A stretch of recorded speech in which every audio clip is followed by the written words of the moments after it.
Today's cards of the day are D-PS01 Emperor of Ultimateness Vorphalx, Mayhem Force Wind Princess Nirjarvis, Omniscience Dragon Caladrius, and Omniscience Dragon Sebket-avil. These are dark irregular and great nature cards.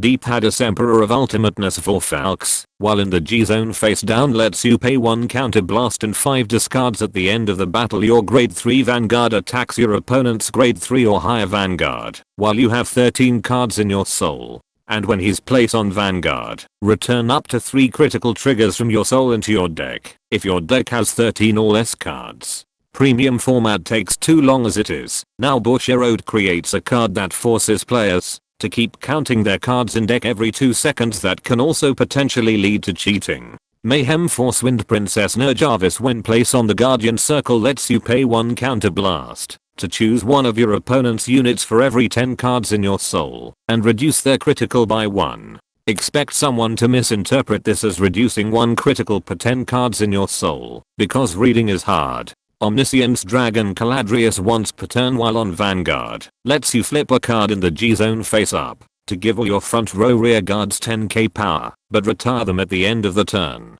And while on Vanguard, you can pay 1 counter blast when it attacks to stand one of your rear guards with 30k or more power, and it gets the auto ability that makes opponent need to guard with 3 or more cards in hand at the same time when it attacks. The creator of this card must have been watching the 1999 Digimon movie while thinking of a name, since Parrotmon was fighting Greymon and thought both were dragons. Laughs and kaijus. Finally, Omniscience Dragon Sebket-avil, when placed on the Guardian Circle, lets you pay 1 counter blast to send the top card of your deck to the drop zone. Then either this unit gets 20k shields if the milled card was a normal unit, or prevent one of your units from being hit this turn if the milled card was a trigger unit.